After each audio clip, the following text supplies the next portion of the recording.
Bueno, continuando con la elaboración de uvas tintas, de vinos tintos, ahora vamos a ver algunas eh, diferencias que hay entre variedades tintas.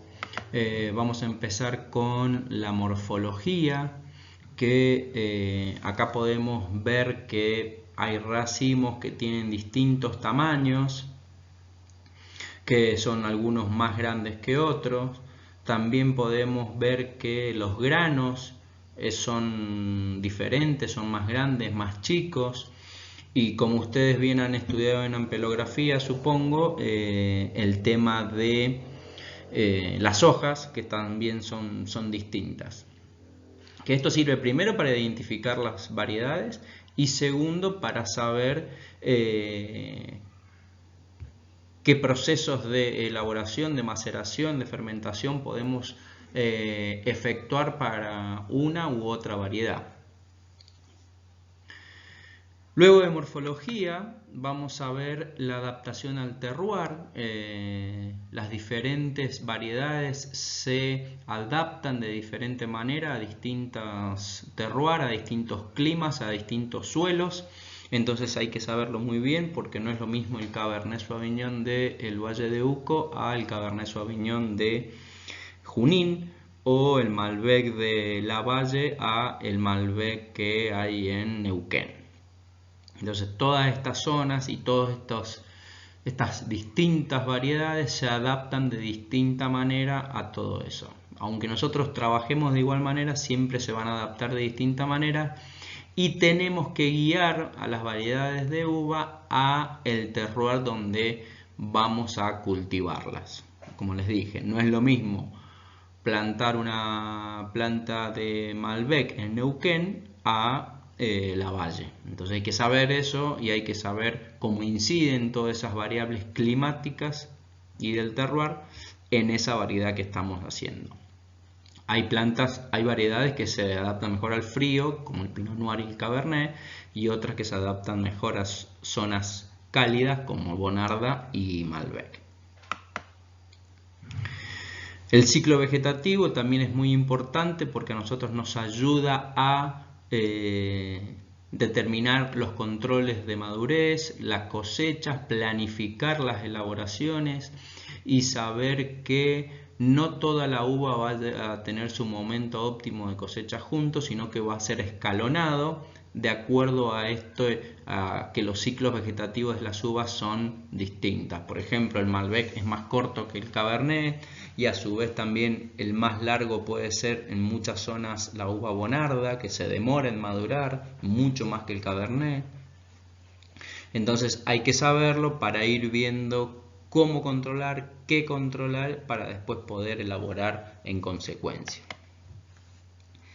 Y como último también las resistencias a las enfermedades, o que también se puede decir la sensibilidad a distintas enfermedades. Es así como enseguida vamos a ver un cuadro donde algunas variedades son más propensas a unas enfermedades que otras, y es bueno saberlo para ir planificando todos los trabajos o labores vitícolas que se van a hacer durante todo el ciclo vegetativo. Como les decía, acá está el cuadro, fíjense, están las variedades, la maduración, la sensibilidad a enfermedades y algunas observaciones en general que se hace de las distintas variedades. Entonces pueden ir viendo cada una de las diferencias. En lo que hablábamos recién, la adaptación al terruño, hay unas curvas de Ribero Gallón donde pone los antecianos contra el ciclo vegetativo de envero y la madurez de la pulpa, y nos va diciendo cuándo una madurez hay un óptimo de la madurez de la pulpa respecto de los antocianos. Entonces va viendo cuándo es una madurez fenólica precoz, como en este caso, cuando hay una buena adaptación de la variedad del terruño, cuando coincide casi con el máximo de la madurez de la pulpa, que es lo que se busca, un equilibrio, o el mayor equilibrio posible entre la madurez de la pulpa y la madurez y la concentración de polifenoles, de antocianos. Acá tenemos una maduración fenólica tardía, donde tendríamos mucha madurez de la pulpa o mucha concentración de azúcar, y por ende eso va a traer algunos problemas. Y esa es una maduración absolutamente muy tardía, que sería de una uva sobremadura, ¿no? Otra curva que podemos ver acá es la evolución del contenido total de antocianos, taninos y flavonoles durante el crecimiento de unas bayas de uva Syrah, que esto lo hace el ingeniero agrónomo Ojeda, que trabaja en Francia. Entonces, desde el punto cero, que es la floración, hasta la madurez de la pulpa, y pone la cantidad de miligramos o gramos que se van concentrando o aumentando a medida que va pasando el ciclo vegetativo.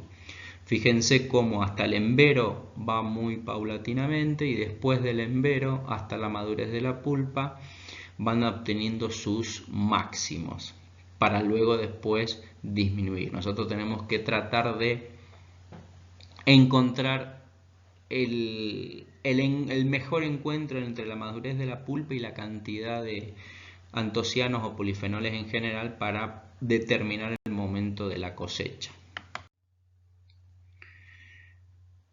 que es uno de los parámetros bastante complejo y donde tenemos que poner mucho conocimiento y